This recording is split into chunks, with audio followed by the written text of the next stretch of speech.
Huyendo de lo profundo, por Alejandra Maecha y Alejandro Benítez.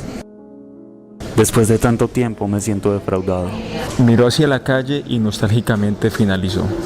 Si hubiera sido diputado con poder, hubiera ayudado a muchos. Con una mochila al hombro caminando por la zona rosa, nos saludó. La formalidad estaba a flor de piel. Nosotros, que estábamos ávidos de una buena historia, lo invitamos a tomar un café, esperando que no pidiera algo más que eso. Solo teníamos 2.400 pesos, poco presupuesto para un momento tan peculiar. Entramos a la cafetería y antes de que la mesera preguntara, la respuesta fue contundente. Regálenos 3 cafés, 2 cigarros y unas galletas. Mientras la mesera se alejaba con nuestro pedido, él preguntó. Le relaté acerca de mi vicio, rompiendo el hielo, esperando que él lo hiciera después, desnudando mi pasado e involucrándolo en nuestras vidas de una forma sutil. Ella, que estaba a mi lado, mirándole con ese autismo propio de su ser, observaba cada detalle en aquel rostro cansado de alquimista. Sin pedir permiso despertó sus recuerdos, trasladándonos a la década del 90, momento en que llegó al corazón de la selva, al municipio de Miraflores en el departamento del Guaviare. ¿Y cómo llegó allí? Preguntó con su sonrisa socarrona. Emocionado porque una joven mujer se interesaba en sus vivencias, inició un relato heroico e intrépido acerca de aquel ayer, que lo llenaba de una dualidad de emociones que solo él podía expresar. Llegué a Miraflores en un momento coyuntural para Colombia. Acababan de matar a Lleras Camargo. Mi viaje era de negocios. Llevaba una mercancía de secadoras, algo extraño para aquel lugar olvidado por el Estado, perdido en el tiempo, sin servicios de energía o cualquier otro. Lo interesante del lugar es que me pagaron de contado. Yo, que estaba acostumbrado a negociar con créditos, decidí tomar este pueblo como sede de mis negocios. Era igual o mejor que Villavicencio. En su rostro encontramos la euforia única de aquel que halla la famosa gallina de los huevos de oro. En Miraflores se manejaba mucha plata. No se contaba, se pesaba. Llegaban bultos en las casas, la guardaban en tamboras para evitar que la humedad dañara los billetes. En un momento a mí me llegaron a ofrecer 1.000 millones de pesos para que los trabajara, pero eso era plata mala vida y a mí siempre me ha gustado sudarla, porque uno valora más lo que tiene. Nuevamente su rostro se aplacó, le dio un sorbo a su café y un silencio se apoderó de la mesa. Me hacía pensar que estaba arrepentido por no haber tomado el dinero. ¿Y cómo fue la época de la toma de las FARC? Pregunté para retomar la conversación que se iba con el calor del café. Murmuró. Fueron tantas, cada rato llovía plomo, pero la más frívola fue la última, la del 98. Eso estaba anunciado. La guerrilla cada rato le enviaba papeles con campesinos diciéndole que se vieran a las afueras del pueblo para darse plomo, como era una cita pero a muerte. Todo inició a las 6 de la tarde. Yo me encontraba en uno de mis negocios, pues teníamos 3 cerca al hospital, una droguería, un restaurante y un bar. Mi hija me dijo en tono ingenuo: «Mira papá, las luces en el cielo». Cuando levanté mi rostro sentí temor. Inmediatamente bajé el volumen al equipo del bar y de inmediato me di cuenta que las luces eran balas que iban y venían entre la selva y el pueblo. De inmediato nos refugiamos en el sótano de nuestra casa y estuvimos allí hasta el siguiente día. Sorprendido de escuchar a este individuo, me llegan recuerdos de la primera vez que vi un enfrentamiento entre 2 hombres, uno con un revólver y otro con un cuchillo, aunque esto no se compara en lo más mínimo con lo que nos relató después. Cuando estaba terminando la toma, llegó la guerrilla hasta la casa y nos obligaron a salir. Nos enviaron al hospital, en donde se encontraba gran parte de los civiles del pueblo. Al frente de nuestra casa había una de 2 pisos que ardía en llamas. En la calle había cráteres por las bombas y los cilindros. Nunca había visto algo tan horrible.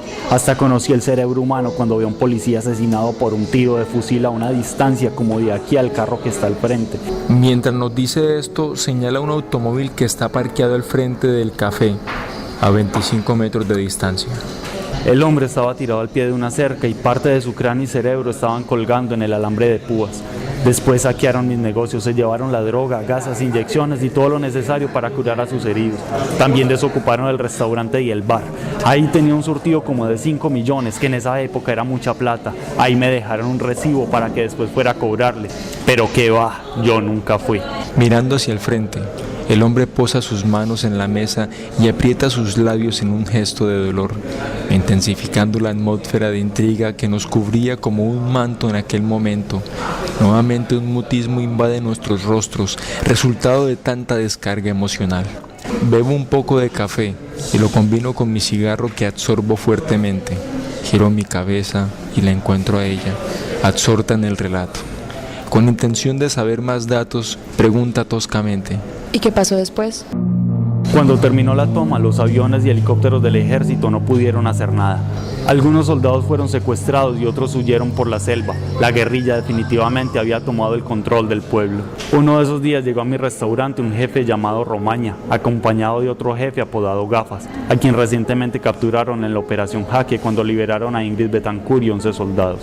Les cuento que jamás vi tanta guerrilla. Romaña tenía como 5 anillos de seguridad. En el pueblo había más de 3000 guerrilleros. En el restaurante no dábamos abasto para tanto pedido. Primero nos ordenaron 30 bandejas y luego 60 y así sucesivamente. Hasta las 4 de la tarde fue una venta excelente y nos pagaron billete sobre billete. Escuchándolo con su acento rolo y confundido por su apariencia y lenguaje que me hacían pensar que era un abogado o un administrador, decidí entonces atreverme a indagar por su condición y la respuesta fue sorpresiva. Yo soy desplazado porque el Estado no nos protegió. Hay instituciones creadas para garantizar los derechos civiles y nosotros no teníamos esas garantías. Me vine para San José cuando me enteré que la guerrilla se quería llevar a mis hijos endulzándolos con dinero, enseñándoles a manejar autos y armas. La verdad es que uno de padre es el último que se entera de lo que pasa con los hijos. Un día tuvimos una reunión con el comandante del frente que estaba en la zona. Ahí tuve espacio y los cojones para hablar y como buen santanderiano les dije unas cuantas verdades. Les hablé de tú a tú. Encendí mi último cigarro y miré al hombre con duda.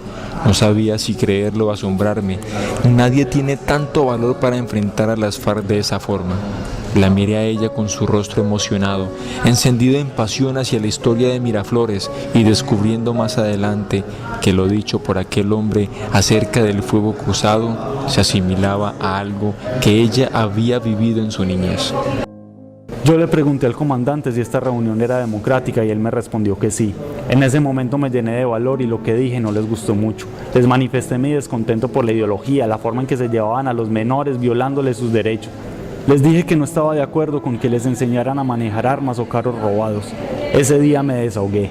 Al finalizar la reunión el comandante se me acercó y me dijo que si no estaba con la causa había 32 departamentos en los que podía ir y entre más prontico mejor. Ese consejo lo tomé como una amenaza contra mi familia y al día siguiente decidí salir de allí. Ahora vivo en San José. Afortunadamente logré salvar a mi familia y aquí trabajo con los desplazados. La miré a ella nuevamente y noté que estaba un poco afanada. El tiempo había terminado, pero antes de irnos quería saber si tanto esfuerzo había valido la pena. Después de tanta lucha, de vivir tantas experiencias, ¿qué le queda hoy? ¿Cómo se siente? Esperaba que con tanto apoyo que le he dado a los desplazados pudiera llegar a la asamblea, pero no fue así. Después de tanto tiempo, me siento defraudado. Lo observamos fijamente, pero él mira hacia la calle y nostálgicamente finaliza.